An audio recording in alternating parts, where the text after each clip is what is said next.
العلم هو النور الهادي والمفتاح لكل الخير، من يرد الله به خيرا في الدين يفقهه فيدري. نفهم بالعلم القرآن، بالعلم يزيد الإيمان، وبه يمتاز الإنسان، وبفكر عال وبيان. تنزل بالعلم الرحمات، بالعلم تنال الجنات، وبه ترتفع الدرجات، وتضاعف فيه الحسنات. العلماء يخشون الله. والسلام على سيد الأنبياء والمرسلين سيدنا وحبيبنا وحبيب رب العالمين محمد وعلى آله وأصحابه ومن هدى بهديه إلى يوم الدين.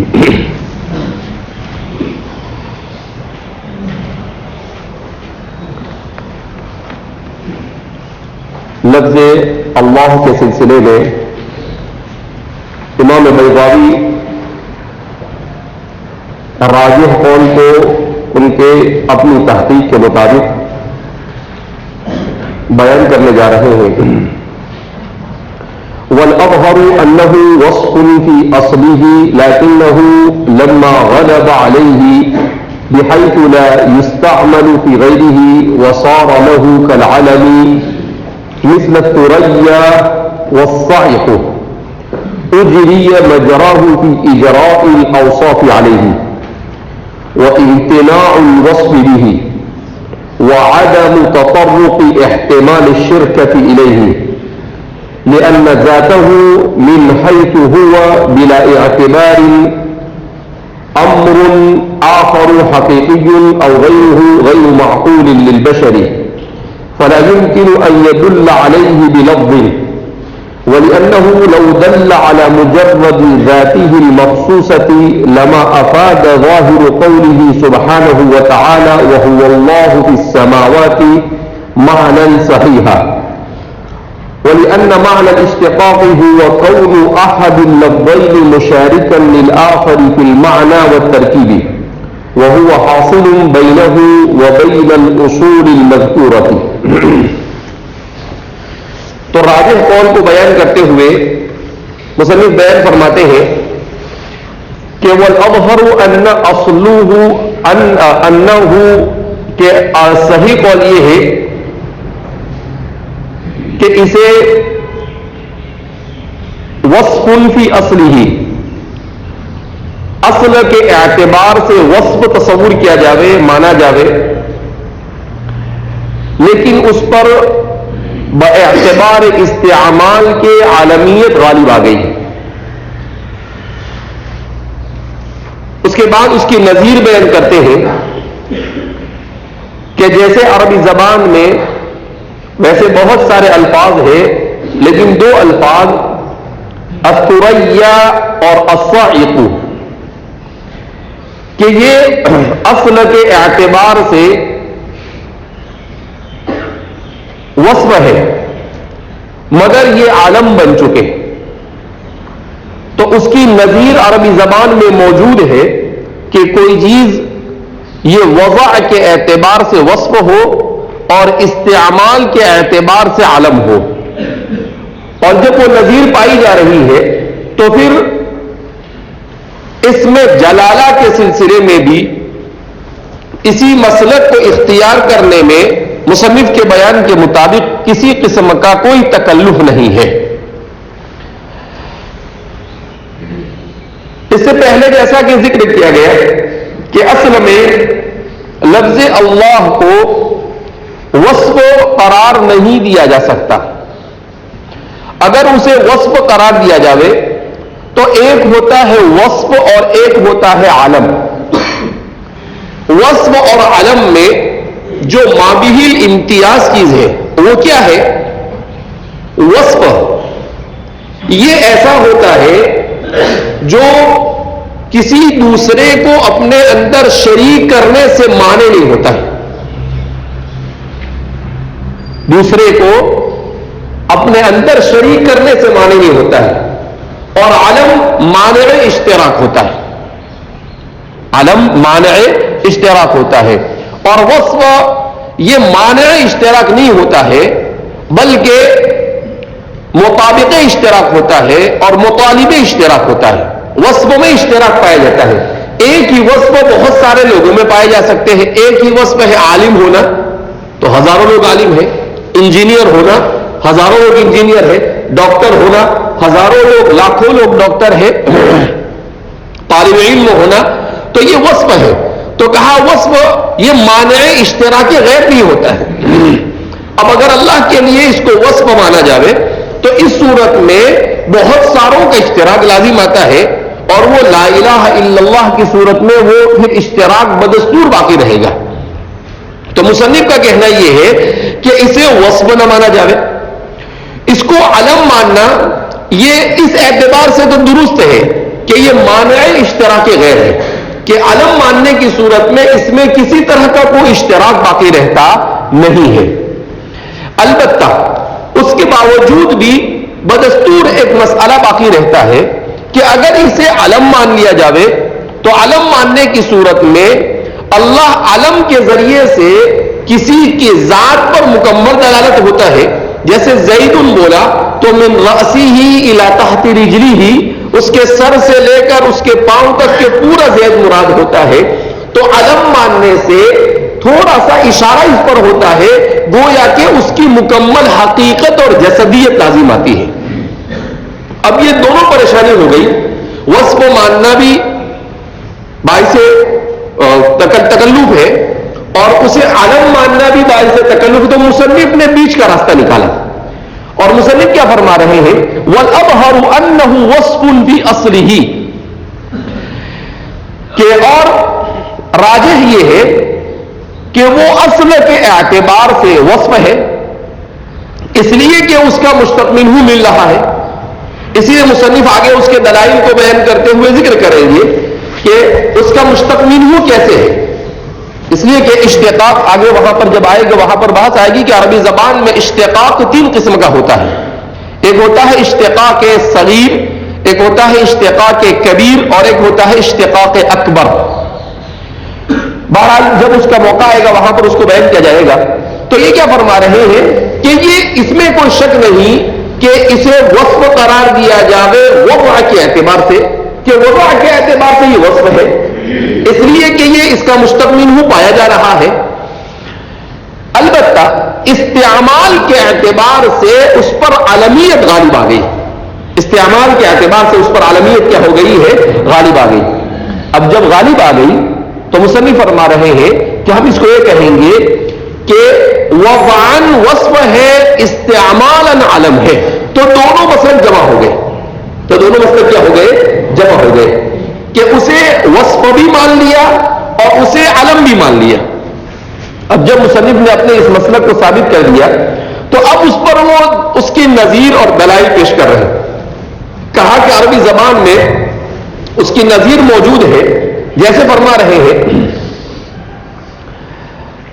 کالعلم مثل الثریا،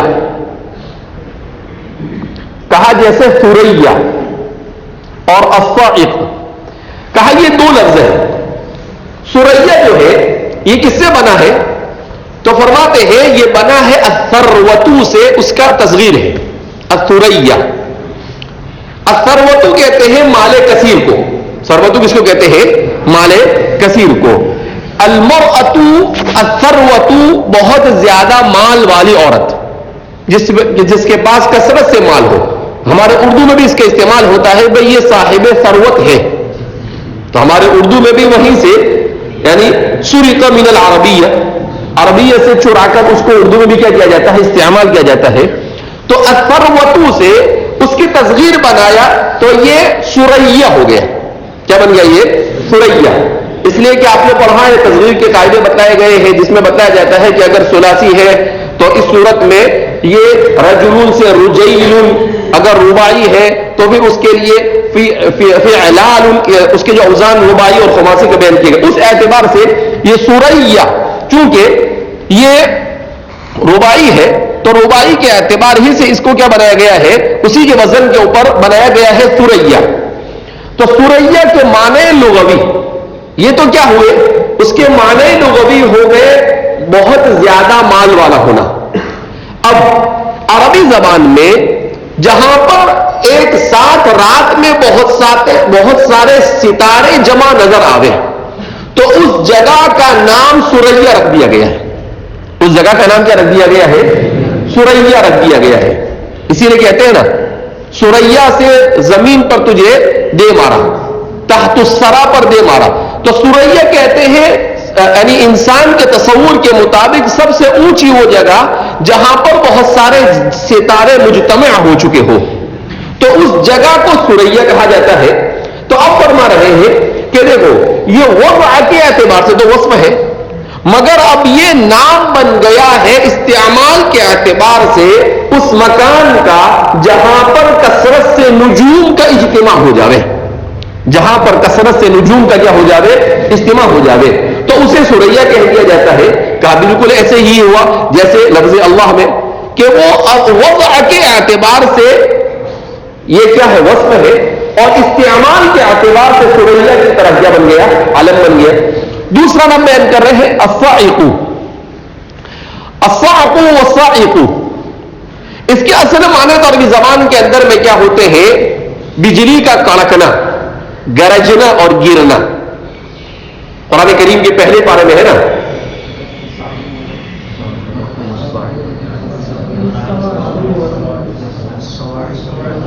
والصواعق حذر الموت، صاعقۃ کی جمع ہے وہ، تو الصاعقہ اسی کو کہتے ہیں بجلی کا کڑکنا، گرجنا اور گرنا۔ تو بجلی کی چمک اور اس کے گرنے کو الصاعق کہا جاتا ہے۔ اب زمانے جاہلیت میں ایک بہت سخی آدمی تھا، وہ کیا کرتا تھا؟ کھانا پکا کر لوگوں کو، غریبوں اور مسکینوں اور محتاجوں کو کھلانے کا عادی تھا۔ تو خویلد بن عمرو بن نوفل یہ اس کا نام تھا۔ تو یہ خویلد بن عمرو بن نوفل جو تھا وہ لوگوں کو کھانا کھلاتا تھا۔ اب ایک دن کیا ہوا، اس نے بہت بڑی مقدار میں کھانا بنایا، لوگ کھانے کے لیے جمع ہو گئے۔ اچانک آندھی اور طوفان شروع ہوا، اور اس آندھی اور طوفان نے وہ اتنی تیز آندھی چلی کہ وہ پکا پکایا کھانا سب کے سب الٹ گئے، تو کسی کے حصے میں کھانے کے لیے کچھ آیا نہیں۔ جب اس نے دیکھا کہ اتنی محنت سے لوگوں کو کھلانے کے لیے میں نے سب کچھ کیا اور آندھی نے آ کر اس کو کیا کر دیا؟ ختم کر دیا، تو یہ حماقت پر اتر آئے اور کہے اللہ رب العزت کو برا بھلا اور گالے دینے لگا، اور کیا کہنے لگا کہ میں لوگوں کی ہمدردی میں کر رہا ہوں اور اسی ہمدردی میں میرے ساتھ اس طرح سے سلوک کیا تو نے۔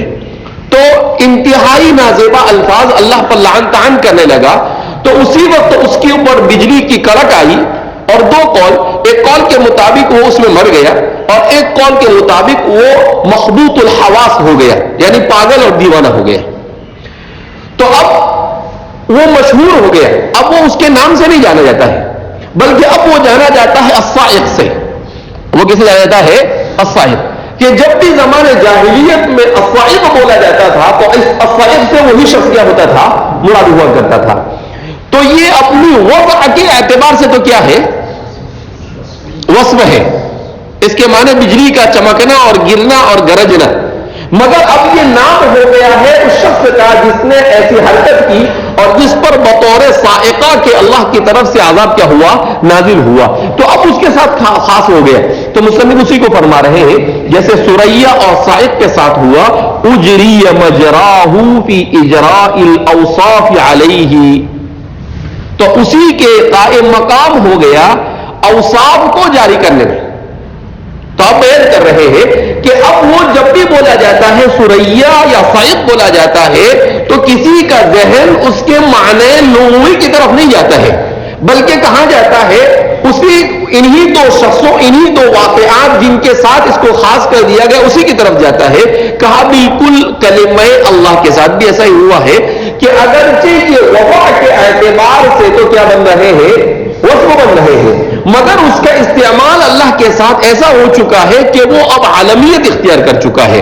تو مصنف اپنے اس مسلک کے اوپر نظیر کو اور دلیل کو گویا کہ ذکر کر رہے ہیں، وہ امتناع الوصف بھی، لہذا اب جب یہ عالم کی حیثیت اختیار کر گیا تو اللہ کو بطور وصف کے استعمال کرنا ممتنع ہو گیا، یعنی اب لفظ اللہ کو صفت بنا کر استعمال نہیں کیا جا سکتا. کیوں؟ اس لیے کہ عالمیت اس پر غالب آ چکی ہے. جیسے الصائق اور الثریا کہ اس پر عالمیت غالب آ گئی، لہذا اب الصائق اور الثریا کا استعمال بھی اس کو عالمیت کے طور پر ہو رہا ہے، اس کو وصف کے طور پر استعمال نہیں کیا جاتا ہے. صائقۃ کا کیا جاتا ہے مگر الصائق کا استعمال نہیں ہوتا ہے. ثروۃ کا ہوتا ہے صفت کے طور پر مگر الثریا کا استعمال صفت کے طور پر نہیں ہوتا ہے. تو اسی لیے کیا فرما رہے ہیں کہ کوئی آدمی بہت اونچے مقام پر پہنچتا ہے اور پھر اس کے بعد اس کی کسی اوچھی حرکت کی وجہ سے وہ گر جاتا ہے، تو اس کے لیے اردو زبان کے اندر میں کیا کہتے ہیں، سریا سے زمین پر اس کو دے مارا، کہ اتنا اونچا پہنچ چکا تھا جہاں سریا مقام ہے جہاں سارے ستارے جمع ہوتے ہیں، اور اس کے بعد اس کی حرکت ایسی ہوئی کہ وہ وہاں سے اونچائی سے نیچے زمین کی طرف کیا کر دیا گیا، پھینک دیا گیا. تو کہا ہمارے اردو میں بھی اس کا استعمال اسی معنی میں ہو رہا ہے، ایک اونچے مقام کے معنی میں ہو رہا ہے. امتناع الوصف بھی، اور اس کے ذریعے سے وصف ممتنع ہو چکا ہے. وعدم تطرق احتمال الشرکۃ الیہ، اور وصف کی وجہ سے جو یہ احتمال تھا کہ اس میں شرکت ممکن تھی، ممکن الشرکت تھا اور ممکن الاشتراکہ تھا، بلکہ طالب الاشتراکہ تھا، وہ کیا ہو گئی، ختم ہو گئی. تو اس سے فرمایا وعدم تطرق احتمال الشرکۃ الیہ، اور شرکت کے احتمال کی جو گنجائش تھی وہ ختم ہو گئی. شرکت کے احتمال کی جو گنجائش تھی کیا ہو گئی، وہ ختم. کیوں؟ اس لیے کہ اعتبار استعمال کی عالمیت اس پر کیا ہو چکی ہے، غالب آ چکی ہے. تو فرما رہے وعدم تطرق احتمال الشرکۃ الیہ لان ذاته من حيث هو بلا اعتبار امر آخر حقیقی او غیر معقول للبشر. لان ذاته من حيث هو، اس لیے کہ اللہ کی ذات، اس کی اپنی ذات کے طرف دیکھتے ہوئے بلا اعتبار امر غیر حقیقی، امر آخر ایک الگ ہی حیثیت رکھتی ہے جو اپنے اندر حقیقت رکھتا ہے اور جو انسان کے لیے غیر معقول ہے.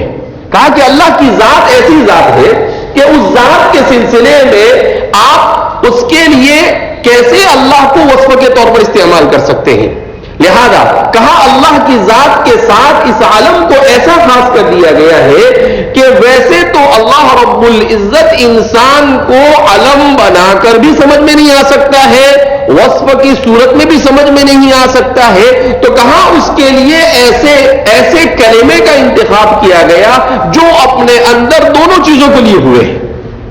تو گویا کہ یہ کلمہ سب سے منفرد ہو گیا، یہ کلمہ سب سے کیا ہو گیا، منفرد ہو. جیسے اس کی ذات منفرد ہے ویسے ہی اس کا نام بھی کیا ہو گیا، منفرد ہو گیا. اور اس طریقے سے اللہ رب العزت کے شان گویا کہ یہ اسم ہو گیا. مصنف کے اپنے مسلک کے مطابق فلا يمكن ان يدل عليه بلفظ، فلا يمكن، لہذا اب یہ ممکن نہیں رہا ان يدل عليه بلفظ، کہ ایت اللہ علیہ کہ اس کی ذات پر دلالت کرے لفظ کی وجہ سے. مصنف اس کے چیز کی طرف اشارہ کر رہے کہ اب اگر اللہ رب العزت کے لیے اس کو استعمال کیا جا رہا ہے بطور عالمیت کے، تو یہ انسان کے اپنے سمجھنے کے لیے ہے، ورنہ یہ وہ عالم بھی نہیں ہے جس عالم سے کنہ اور حقیقت کا ادراک ہوتا ہے، جس عالم سے کنہ اور حقیقت کا ادراک ہوتا ہے. جیسے نام لیا حافظ عبد الصمد، تو ہم میں سے ہر ایک کے ذہن میں حافظ صاحب کی پوری ذات آ گئی کہ وہ حافظ صاحب ہے، ڈنڈا لے کے بیٹھتے وہاں پر کرسی کے اوپر، ذرا کوئی ادھر سے ادھر ہوا کہ ذرا میں شروع. تو اب ان کی پوری، ان کا جیسے ہی نام لیا تو ان کی پوری حقیقت ہمارے سامنے آ گئی.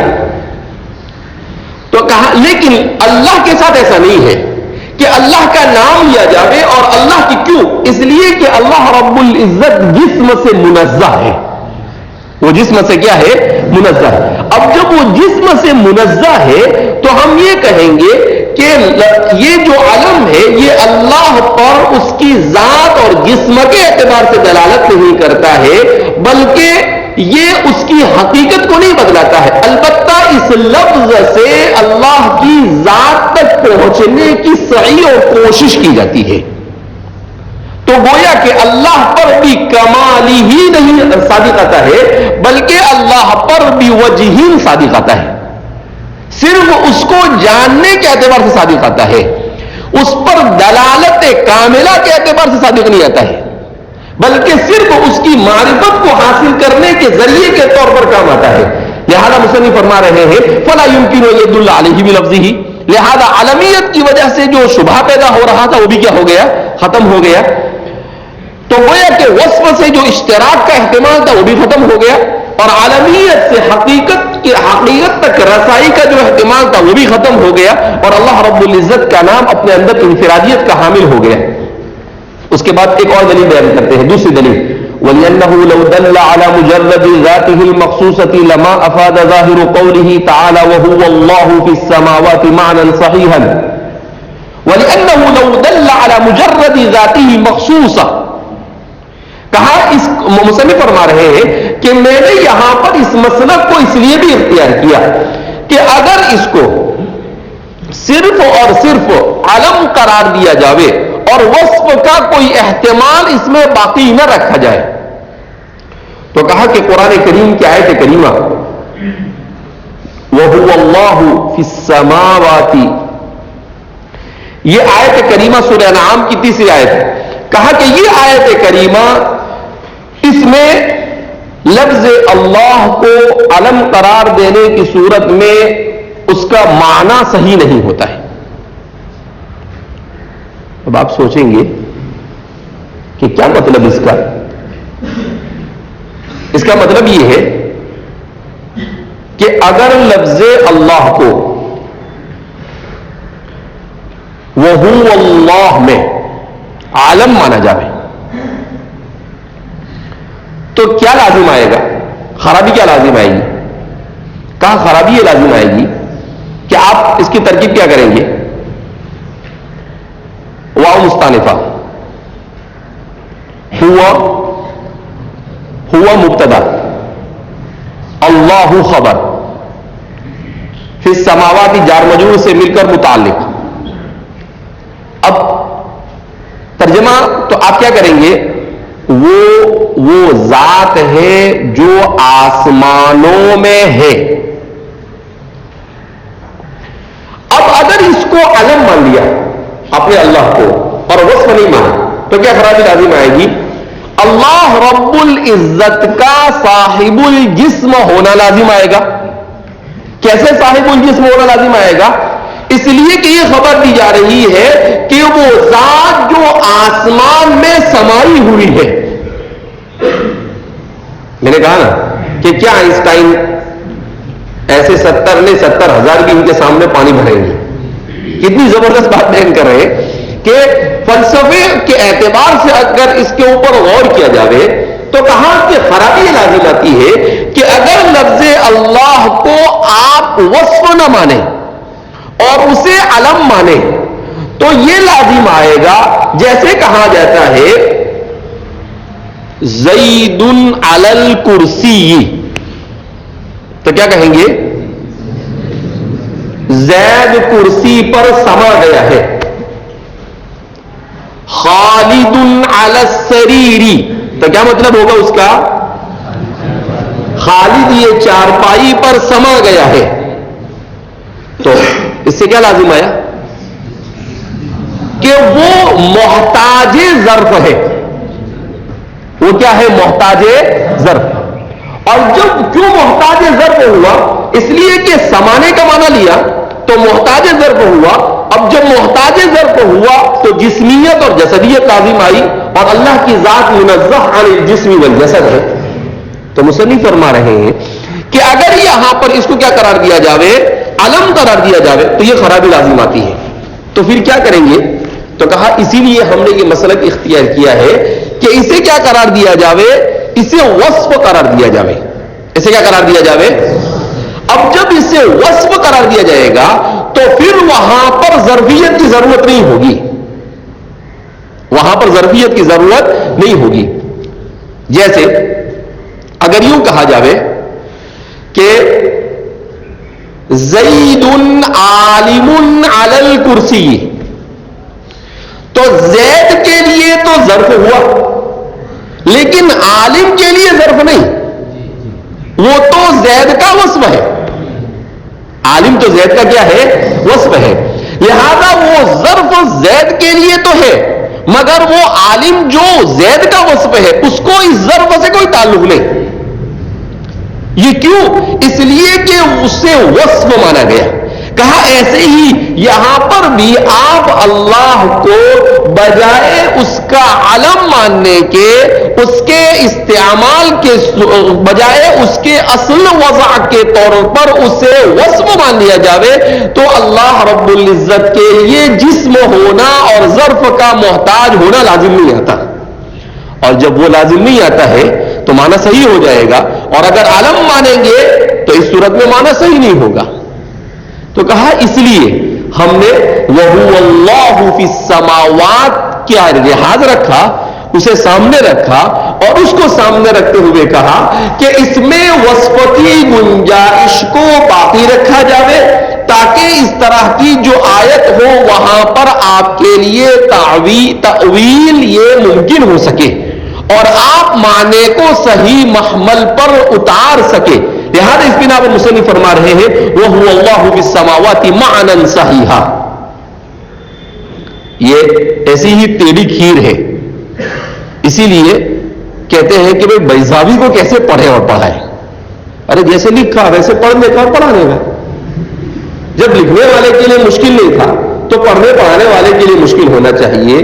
وہ دنیا میں سب چیز آسان ہے، مشکلیں نیست کے آسان شرح، لیکن انسان ہی کسی چیز کو مشکل سمجھ لے تو پھر اس کے لیے مسئلہ ہے. تو مشکل اس وقت مشکل ہوتا ہے جب انسان اسے مشکل سمجھ لے، لیکن کوئی چیز جب انسان یہ طے کر لے کہ مجھے یہ کرنا ہے تو پھر اس کے بعد وہ مشکل بھی کیا ہو جاتا ہے؟ آسان ہو جاتا ہے. لہذا اس بنا پر اب اس طرح کی بحث آتی ہے تو انسان کے ذہن و دماغ کے دریچے کھل جاتے ہیں. ابھی ہم لوگ پوری قرآن کریم کی تفسیر پڑھ کر آئے، لیکن کیا وَهُوَ اللَّهُ فِي السَّمَاوَاتِ کی جس بحث کو مصنف نے چھیڑا ہے آپ نے وہاں پر سنا نہیں، لیکن یہاں پر مصنف نے کتنے آسانی کے ساتھ کیا کر دیا، سمجھا دیا کہ دیکھو اللہ کے لفظ اللہ کو یہاں پر کیا قرار دے دو، آپ وصف قرار دے دو، اور جب وصف قرار دیں گے تو جو خرابی لازم آ رہی ہے وہ خرابی کیا ہو جائے گی؟ ختم ہو جائے گی. یہ ہو گئی دو دلیل اپنے راجح قول کے اوپر. تیسری دلیل وَلِأَنَّ مَعْنَى الْإِشْتِقَاقِ هُوَ كَوْنُ أَحَدِ اللَّفْظَيْنِ مُشَارِكًا لِلْآخَرِ فِي الْمَعْنَى وَالتَّرْكِيبِ وَهُوَ حَاصِلٌ بَيْنَهُ وَبَيْنَ الْأُصُولِ الْمَذْكُورَةِ. اور کہا اور اس لیے بھی کہ معنی اشتقاق هو كون احد اللفظين مشاركا للآخر في المعنى والتركيب، یہ ہے کہ کسی لفظ میں معنی اور ترکیب دونوں اعتبار سے مشارکت ہو، مشتق منہ میں معنی اور ترکیب دونوں اعتبار سے مشارکت کافی ہے. وہ حاصل، اور وہ حاصل ہے یعنی وہ پایا جا رہا ہے کس میں؟ بینہ یعنی لفظ اللہ و بین الاصول المذکورتی، اور اس کے جو اصول ذکر کیے گئے یعنی کسی نے اس کو الہ سے مانا، کسی نے علیہ سے مانا، کسی نے لاہ سے مانا، کسی نے تو جس سے بھی مانا گیا تو ان سب کے اندر میں کچھ نہ کچھ درجے میں مشتق منہ میں مشارکت فی المادہ اور مشارکت فی المعنی پایا جا رہا ہے. ترکیب اور معنی دونوں کو مشارکت پائی جائے. تو اسی لیے یہاں پر کیا بیان کیا جا رہا تھا کہ دو چیزیں ہیں. اشتقاق کی کتنی قسمیں ہیں؟ یہ چالو نہیں ہوا ابھی تک، باہر نہیں ڈالا. اسی لیے کیا کہتے ہیں کہ دو تین ہمارے یہاں پر ائمہ لغت نے تین قسمیں بیان کی ہیں. کتنی قسمیں بیان کی ہے؟ تین قسمیں، لیکن اس کو لکھیں گے گا مشکل ہے، چھوڑ. ہاں اس پہ چلتا ہے. ہاں تو کیا بیان کر رہے ہیں کہ دیکھو اشتقاق کی 3 قسمیں. ایک ہوتا ہے اشتقاق صغیر، ایک ہوتا ہے اشتقاق کبیر، اور ایک ہوتا ہے اشتقاق اکبر. دورے میں پہنچ گیا شاید اشتقاق کی پہلی مرتبہ 3 قسمیں سن رہا ہے. اشتقاق صغیر کس کو کہتے ہیں؟ کہا اشتقاق صغیر کہا جاتا ہے مشتق منہ میں ترکیب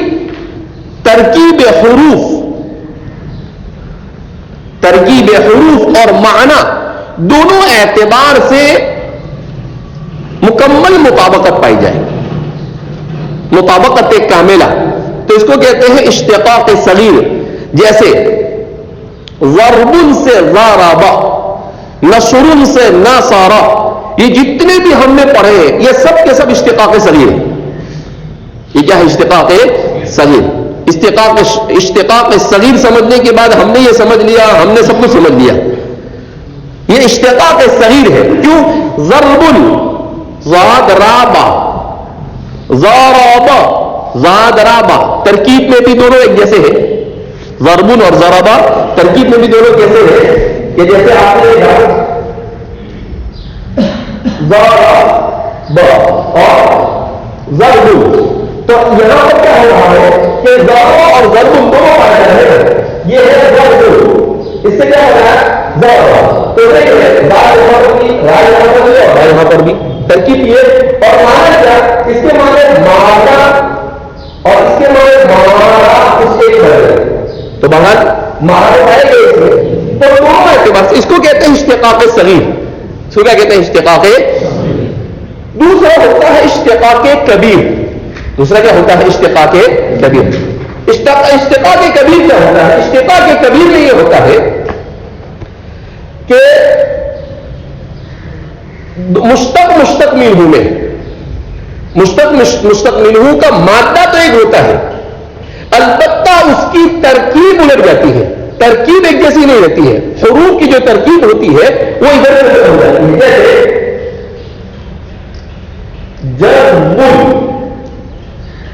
جیسے کیا ہے؟ جذب. اسی سے دوسرا ہوتا ہے جذب. دونوں کا معنی ایک ہی، جذب کرنا. تو جذب کے معنی بھی اور جذب کے معنی بھی. تو جذب مادہ تو ایک جیسا پایا جا رہا ہے مگر ترکیب حروف الٹ گئی کہ یہاں پر پہلے جیم ہے، پھر را ہے اور پھر با، اور یہاں پر کیا ہے؟ پہلے جیم ہے اس کے بعد کیا آ گیا؟ با آ گیا. تو حالانکہ کیا آنا چاہیے تھا؟ رال آنا چاہیے تھا، لیکن با آ گیا.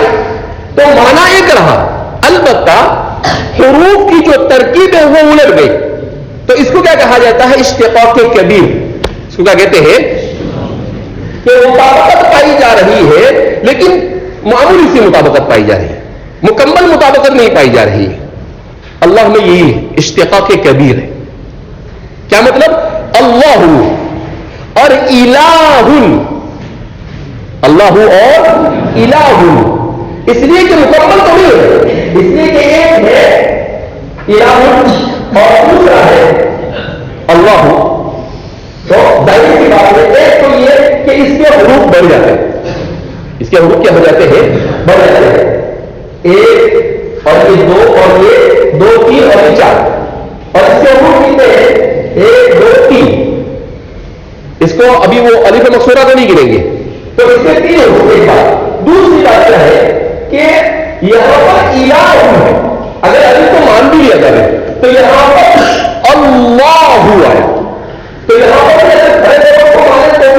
اس کو یہاں پر شمار کیا تو یہ کیا ہو جائے گا؟ یہاں کتنے ہو جائیں گے؟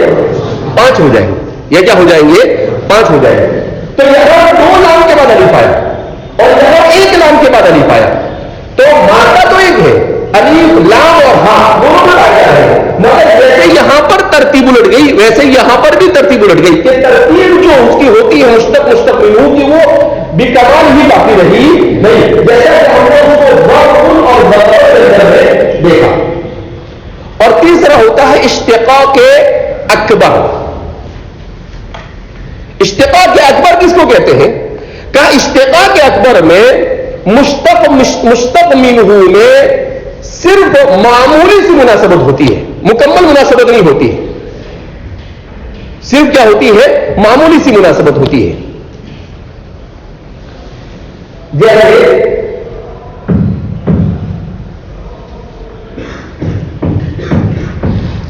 انسان انسن سے بنا ہے، انسان کس سے بنا ہے؟ انسن سے۔ جنتن یہ بنا ہے جنین سے، اس سے بنا ہے جنین سے۔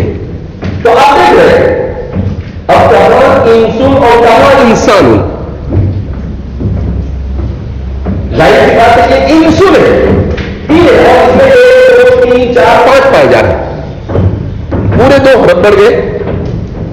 دوسرا یہاں پر انسن ہے اور یہاں پر انسان ہے، یہاں پر کیا ہے؟ انسان۔ تو یہ اب کیا کہتے ہیں؟ اس کو کہتے ہیں اشتقاق اکبر۔ کیا کہتے ہیں؟ اشتقاق اکبر، کہ صرف معنی میں اس طرح ہے، ورنہ وزن میں اور کسی چیز کے اندر میں اس کو ادنا مناسبت ہے، اس کو کیا کہتے ہیں؟ مناسبت ادنا۔ ایسے ہی جنتن اور جنین، جنتن اور جنتن یہ بنا ہے جنین سے۔ اب ظاہر سی بات ہے جنین جی نون یا اور نون، اور یہ ہے جنتن، تو دیکھا جائے تو کوئی ان کے درمیان مناسبت پائی جاتی نہیں ہے، مگر معنی کے اعتبار سے کہ جنین کے معنی بھی چھپا ہوا اور جنت کے معنی بھی چھپا ہوا، دونوں کا معنی ایک ہے، لہذا اس بنا پر اس کو مان لیا گیا کہ یہ اس سے ہے۔ اس کو کہتے ہیں اشتقاق اکبر، اس کو کیا کہتے ہیں؟ اشتقاق اکبر۔ مصنف کیا فرما رہے ہیں کہ وَلِأَنَّ مَعْنَى الْإِشْتِقَاقِ هُوَ كَوْنُ أَحَدُ اللَّفْظَيْنِ مُشَارِكًا لِلْآخَرِ فِي الْمَعْنَى وَالتَّرْكِيبِ، کہ اشتقاق کا معنی کیا ہوتا ہے؟